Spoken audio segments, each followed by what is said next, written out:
Welcome back to Withdraw Consent. I'm Jack. Today I have another spying story for you. It's different than the Jonathan Pollard one that we did 2 weeks ago, and it's very interesting for a variety of points. Number one, the spy who gave the information to Israel wasn't Jewish, so that's interesting.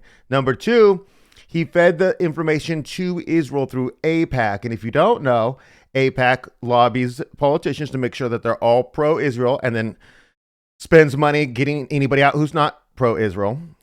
They should be registered under FARA as a foreign agent, the Foreign Agent Registration Act. They're not because they say it's just a bunch of American Jews that has nothing to do with Israel, the country, even though they're lobbying in favor of another country. And this story if you were arguing in a debate with Ben Shapiro and he was arguing that AIPAC shouldn't be under FARA, it's just all Jews, you could just say Lawrence Franklin and walk away and you would have won because they were funneling classified information that was stolen through espionage from the United States government to a foreign country, Israel. It's interesting on that account. It's also interesting because some of the best players in this entire story are Israeli Jews. They're the ones who act more patriotically American in this story than the Americans, who are the Americans at AIPAC or this guy. And another part of the story that's very interesting is that it's much more current. It's post 9/11, whereas when we were talking about Jonathan Pollard, we were talking about the mid 80s, So almost everybody watching. Is that true? Well, it depends. When it first started, maybe not. If you're in your mid-20s, everybody above there, it was alive when this happened, So we're going to go over, it's not a super long story. I got 3 articles in the description if you want to read more about it. I chose the first and third are from the Ford, which is a Jewish source, Jewish independent nonprofit. The second article is from the New York Times. I mean, it's Jewish owned and Jewish CEO, but it doesn't say that it represents Jewish people. So they're not going to be propaganding you like I'm lying to you or tricking you in this story at all. I'm giving you the Jewish version of the story, which is damning in and of itself.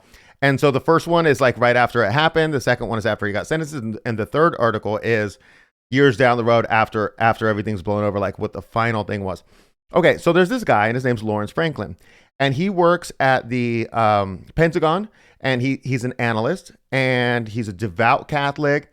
He speaks, let me see, how many languages is that? He has a doctorate in East Asian Studies. He speaks 7 languages. He's a devout Catholic, and he works there for years. And then something interesting happened. So he's very pro-Israel. He's a Zionist, which is interesting because he's a Catholic. So he's not like getting it from being evangelical or dispensationalism, the normal routes you would think. He's just pro-Israel. Like whatever, you could be whatever you want, You could love Russia, you could love Ukraine, like whatever, and this guy just happens to love Israel. So there's nothing sinister behind that. So it comes post 9/11, and the United States goes into Afghanistan, the United States goes into Iraq, and he's sitting there as an expert in Near East study, like he knows way more than I do about all this stuff. And he says, man, Iran is our real threat. The United States' real threat is Iran. We're in Iraq. We're gonna get trounced by the Iranians sending in, Well, that whole thing got debunked, honestly, since then. But at the time, his intelligence was saying that was going to happen, because we know they were actually Shiite Muslims who were making the IEDs, not the Sunnis. But anyways, at the time, that seemed reasonable to see. So he thought, hey, the United States needs to change their foreign policy. We need to stop going after Iraq, and we need to go after Iran. So number one, this is not your job as an analyst. You can make that recommendation to your superior, but it's not to commit espionage if you don't get your way. You're not in charge, And so he decides, okay, listen to this. This is so damning, though, what he decides. He decides, okay, if I steal these documents saying that Iran is a bigger threat than Iraq, and I were to funnel them to Israel, then that would be the best way to change American policy, right?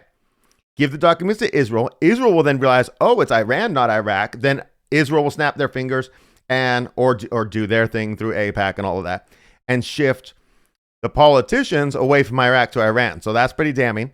But the guy's not Jewish. He doesn't go to synagogue. He doesn't have a way to get stuff to Israel. So like a giant dummy, he goes to the Israeli embassy, right? He's going to give the document straight to the Israeli embassy. Now, keep in mind what's going on in the government, right? So this is 2003, this starts. And now go back to Jonathan Pollard. And the government always thought that Jonathan Pollard had an accessory somewhere in the government. And so they're always looking for Jonathan Pollard's accessory. To our knowledge, there was none. There could have been, and he just made it away. But to our knowledge, that never came about.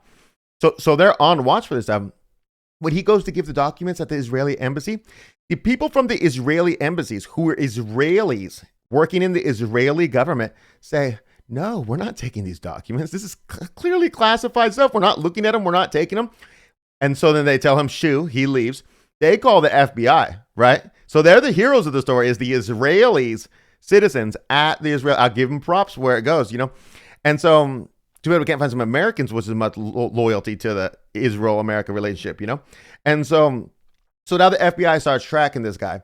And he goes to his second choice is he's going to go to AIPAC, okay? He's going to go to AIPAC and he's going to give them the documents. And he does do that. So he meets with two people from there. Their names are Steve Rosen and Keith Weissman, both Jews, obviously.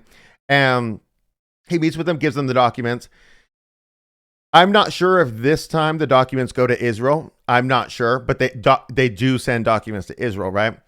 So then the FBI quietly arrests Lawrence Franklin because they're just on to him from the very beginning, And then basically they tell him, look, you're going down for this espionage. Clearly we've caught you, you're a fool. So now wear a wire and go do it because we don't really want you. We want the AIPAC guys. Like nobody cares about the Catholic guy. Just get rid of his security clearance, We want the people who are giving the intel to a foreign agent, even though Lawrence Franklin was terrible, don't get me wrong.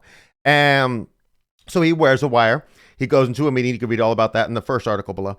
And he slides the things across, and he's just like, and he loves these people so much that he's just praying like, don't do the wrong thing. Don't do the wrong thing. Don't get yourself in trouble. As he's the guy feeding information to him, what do you expect? And then he ends up being so disappointed later that they actually sent the information to Israel, which they proved. So that information that they gave him, I'm pretty sure that the second grouping of information they gave him was just completely fake and just to see if they could arrest these people. So they end up arresting these two people from AIPAC. This is Steve Rosen and Keith Weissman. AIPAC fires them, Lawrence Franklin uses his cooperation to plea down. And basically, he spent 10 months in prison, like during this or something like that. But what he was sentenced to was only, a couple hundred hours of community service and a $10,000 fine. Yeah, 100 hours of community service. Oh, it's 10 months in a halfway house he was sentenced to. Yeah. And other I read, though, he was on house arrest. So I'm not 100% sure about that. And a $10,000 fine. So he did that because he cooperated and they went after the AIPAC guys. So then they built the case against the AIPAC guys and nothing ended up coming of it. Basically, there was this judge. His name was T.S. Eliot, I believe. And so these guys are charged under the Espionage Act of 1917. And what he did was and this judge, he has no discernible relations to Israel, Zionism, AIPAC, one visit to Israel in his lifetime. None of that. Like not even one visit to Israel. I couldn't find anything. So he's just kind of a hard butt judge. And he doesn't like, I feel like, in my opinion, he doesn't like, based on reading about this, that he doesn't like how set up the AIPAC people were, even though they were committing espionage and betraying the country. So he basically tightened the evidence restrictions during the proceedings, so much so that the prosecution ended up having to drop the case because in that scenario, they could not get a conviction on these guys. And these federal prosecutors, they could get like 90, 95, 97, something really high percent conviction, and they won't go after it if they don't think for sure they can get it. And once the judge tightened the restrictions on what evidence was allowed, they just ended up giving up. And then there's an interesting part in the articles below where they ask these guys after, Steve Rosen and Keith Weissman, I can't remember which one of them, and they ask them like, but why did you do this? Like, why did you send the information to Israel? And he says, well, what would you do? What would you do? You've got documents that come across your way. Sure, they say classified on them, this and that. But they show that Israelis are going to die. Like, what did you want me to do? Of course I'm going to send it to Israel. And this is a terrible take. This is why AIPAC needs to register as foreign agents. And anybody, Ben Shapiro, Mark Levin, all of these people, deport them. Because if your loyalty is there, okay. So for example, I'm Hungarian. I wasn't born there. My father was, right? I'm a first generation American, but I love this country and I don't love stuff the government does. I don't love any of that, but I love this country. And if you try to hand me documents that are classified that say some Hungarians are going to die, man, that's rough, you know?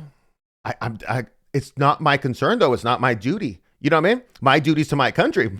That sucks. I don't want them to die, but I don't want people in Gaza to die. I don't want people in Israel to die. I don't want people in Ukraine to die. I don't want people in Russia to die. I'm an American. My people are Americans. If you want me to go fight and die for somebody, it's going to be an American, you know? So it just shows where their loyalty is at, is what I'm saying. Because the first information about Iran that Lawrence Franklin gave to the AIPAC guys, how does he know that that information wasn't already shared with Israel? And if it wasn't shared with Israel, then that should indicate that there's an American national security interest in not sharing that with them, which should override any pro-other country sentiment you have. I don't care where you came from. I don't care what nationality you are. That's how it should work. And if you're not, just go back to where you came from. Just deport, you know? Get deported, self-deport. I don't care. And so the lack of loyalty here is wild in this story. That AIPAC wasn't because of this. So this happened in 2003, right? Where he went to the Israeli embassy. 2004, they did the whole wire him up and stuff like that. 2005 came, you know, his sentencing and all that. And then they built the case against the AIPAC guys after that, ended up dropping it. I think that it dragged out till 2010 or something. But what I'm saying here is, why didn't this end in just like, even let Weizmann and Rosen go? Just make AIPAC register under FARA. And what's the big deal about that? Why do we want them to do that? Well, if they're not registered under FARA, then they're just a nonprofit. If they're just a nonprofit, then they don't have to reveal where their funding comes from. If they don't have to reveal where their funding comes from, then it's officially dark money that goes through AIPAC. So dark money goes through AIPAC, a nonprofit, into our politicians, right? That money could have come from anywhere. If they register as foreign agents, we would have to see where the money comes from. And it can't come in that scenario from a foreign government. So what we're worried about in this scenario, right, is the United States gives a bunch of money to Israel. Now, a lot of that money has to be given back to the United States through the weapons contractors. The weapons contractors, who were friends of the politicians give the money, and then their friends, the weapons contractors, get the money back in weapons orders that we order for them to do God knows what with. We know what, but I'm just saying, you know, like terrible stuff. And then, but some of the money's not earmarked for weapons, right? And what we fear is that we give them money, they turn around, give that money to AIPAC. Right now, that would not be illegal. If AIPAC's not registered as a foreign agent, then that's not illegal for them to do. So they're giving back our own money to then disperse to our politicians to buy our politicians. It's absurd. It's absurd that another country would, agents of another country would, whether they're using money from Israel or not, use that to influence your country about another country. It's even worse if we're the ones funding the other country to then fund AIPAC, to then ruin our politicians. Anyways, I think the story's great. I've never heard of it. I heard after you guys told me to do Jonathan Pollard, multiple of you told me to do Jonathan Pollard, and then I put it off for a year. Then I heard Tucker talking about it, and then eventually I got onto it. Then through that, I found this. But Tucker is for AIPAC registering under FARA. He has talked about Jonathan Pollard, but he hasn't talked about this story, which is interesting because I wasn't paying attention to the news in 2003. He was in there. So he knows about this story. Maybe he's forgotten it. I don't know. But I think it's a very valuable story. If you guys know of any more stories like this or anything that I'm missing, things that I should cover, please put them in the description below. Okay, I want to say a big thank you to Keith for the donation. And I want to say a big thank you to Sam for the subscription. I appreciate you guys. If you guys are interested in donating to the channel, there's a link in the description below on every video. And there's also a button you can click on our website. Now, I want to show you what I did on the website because I'm going to start doing something new every week to add to it, right? And so if you come over here and you go to the website, it's in the description. It's called WithdrawConsent.net. You type in the word series. I didn't emphasize this enough, and I added a new one, okay? So you click this, and it brings up every series that we've done. Now, most of these series correspond to the YouTube series that you could just go in the playlist. But so I'm going to start adding one every week, and it's not adding more content. It's adding a better way for you to see what content. So I added this one, National Socialism series. I get lots of comments that say, do more National Socialism stuff, but you probably haven't seen all the stuff we've done. And so then this goes way back, and here's all the episodes. I compiled these, and I might have missed some so if you see some, and I appreciate all the emails about the bugs on the website, things that are just messed up and I need to fix. Appreciate you, but you get to get the basics, economics. We do the 25 points of the NSAIP. That's 2 different episodes. The U.S. Constitution versus the 25 point. We do what books did they burn? Strength through Joy. just all types of stuff. Gun control, Crystal Knock, the Führer Principle, Final Solution, Big Lie, all types of stuff in here, even black people and nationalism, National Socialism, or just nationalism. Anyways, so I'm gonna start adding one of those every week so that you guys gonna have better way to find content that you haven't seen. I guarantee you there's something on that list. If you're interested in that topic, there's something on that list that you haven't seen, probably multiple episodes.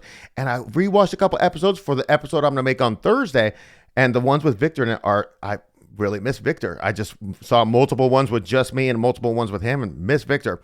So anyways, there's lots of good stuff to find there. I'm also going to add a little tiny snippet at the end if you make it all the way to the end, where I'm just going to say a fun fact that I found something incredibly interesting. Like Thursdays is going to be on Venezuela, a take on Venezuela, but it's something I'm not going to make a whole episode on. So today I want to talk to you an interesting fact about Charlie Kirk, right? So you hear all these commentators falsely say that Charlie Kirk was on his first stop of his American comeback tour. Now, this is completely false. And the reason why that's happening is because the AI can't understand intricacies. And so it just says, yeah, UVU was the first stop on his American comeback tour. Therefore, this is the first stop on his tour. False. UVU was the first stop on his tour. Then he went on and did Boise. Then he did another one. And then they added in the fourth one. They added in. It wasn't even in his schedule at the beginning of the season, right? And so they added in 2 weeks prior, and he was going back to UVU. So it was really his fourth one. That's really irrelevant. But that means that you can watch the first 3 Q&As from his American comeback tour on his YouTube channel. And I watched them. They're 2 hours each, and I need a lot of content, at my work. And so basically, I noticed something interesting, okay? Nobody's picked this out yet, right? And then I saw this professor talking about it, and the professor was like, okay, yeah, on a completely unrelated point to what I'm talking about. But he was like, look, Charlie Kirk had to prepare for all the Israel questions because 40 to 50% of his questions were about Israel, because the college campuses and people, and they're furious about what's going on in Gaza and Israel. That's why he had to get with Josh Hammer and Bill Ackman and get his talking points down. And that's why he was calling them a day or two before the event, et cetera, et cetera, et cetera. But 40 to 50% of his questions are about Israel. Now, I already knew this before I heard the professor, because when I watched all 6 hours, the two on his YouTube channel of the first 3 events, and I noticed there were 0 questions about Israel, right? But they would ask him questions, and they would go up there, they have a MAGA hat on and say, hey, listen, I'm with you, Charlie. I agree on you every point except for just one. And Charlie Kirk would pick up the mic and be like, Israel, And then they would be like, no, not Israel. It's economics, because I'm more of a Bernie Sanders guy. And he'd be like, oh, not Israel? Okay. So I know from his responses that he's getting tons of questions about Israel. My point here is this: Turning Point USA, if they're the ones running his YouTube channel, which I imagine they are, they've self-censored 40 to 50% of the questions kids ask at colleges just to, I don't know, not have something derogatory said on their channel about Israel or something like that. So if you want to know which way they're going, I think that's an interesting insight. I haven't seen anybody mention this or pick up on this yet, so I thought I'd just throw it in here at the end of a video. Anyways, that's what I got for you. Thursday, I'm finally doing the episode on the villain episode with Winston Churchill, where we're going to discuss whether or not he was a hero, villain, or falling somewhere in between. Now, we used to do these a lot, and they're better when Victor's here, because 2 people going back and forth to try to analyze and get down to this. But multiple of the episodes, there's like 7 episodes involved in this to lead up to and I promised you like a year ago, and we haven't done one in a long time. So you might be a new subscriber and you might not have seen these, but you can, if you want to go back and see old ones, we've got, just Gaddafi. We got, who was the Iraq guy come on, we can chase him around the desert forever. I don't know, forget his name.